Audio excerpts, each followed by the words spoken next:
means that we have to transform our trade policies and tell corporate America to start investing in this country and not in other countries all over the world. It means we've got to raise the minimum wage. It means we need pay equity for women workers.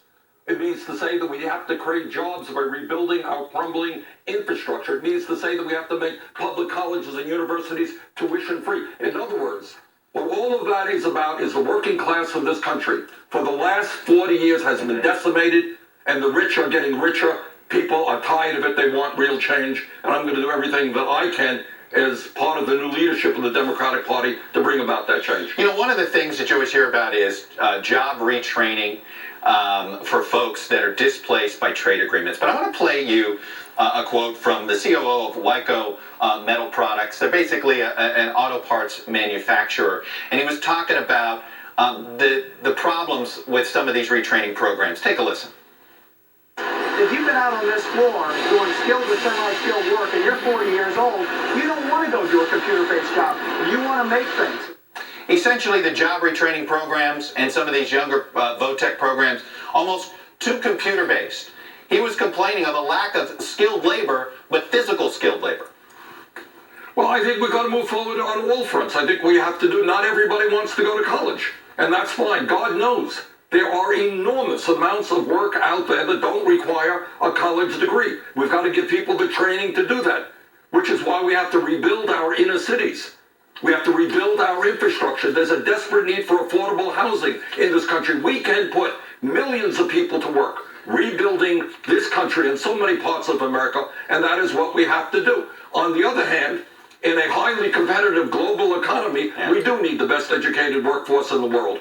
And that means we have to make public colleges and universities tuition free. And Mr. Trump, by the way, and his billionaire friends are going to have to start paying their fair share of taxes. You know, Senator Sanders, the Progressive Movement, Democratic Party is having a debate about whether to work with Donald Trump when there is agreement. I want to read for you something that Eric Sasson of the New Republic had to say about this debate. To so many Democrats, any mention of finding common ground with Trump is a step towards accomplishing the exact thing we fear most, normalization. By prematurely offering to work with Trump before he has shown even the slightest bit of contrition, congressional Democrats are hollowing out the argument that they made for months, that he's unfit for office, and that is precisely the argument that needs to be made now more than ever, that it is up to Trump to prove to us that he is able to lead. We shouldn't make it easy for him. Bottom line is this, essentially, do you not work with him until he shows some contrition on some of the social issues? Look, let us be very clear, Chuck. When Donald Trump helped lead the birther movement, that was nothing less than a racist effort to undermine the legitimacy of the first African-American president we have ever had. That was racist, that was disgraceful. The African-American community and all of us deserve an apology. When he talks about Latinos or Mexicans as criminals and rapists, that is outrageous. When he says that one of the largest religions in the world, Islam, people who are Muslims cannot visit the United States or enter the United States, that is an outrage. On those issues, let me be very clear, speaking only for myself, there is no compromise. We have come too far as a country to try to move forward in a non-discriminatory way, to go backwards and see us divided up by racism or xenophobia. On the other hand, issues like raising the minimum wage, you know, Donald Trump has talked about he is not going to cut Social Security, Medicare, and Medicaid. He is going to work to reestablish a Glass-Steagall legislation. He wants to rebuild the infrastructure. Those are issues that some of us have been working on for years. And if he wants to work with us on those issues, I accept that. So you don't accept the premise that you shouldn't work with him under any circumstance? Right, but I do think the point of that article is right. He has said outrageous things, and he needs to apologize to the American people. But there are people all over this country who are really frightened. But the other thing, Chuck, is climate change.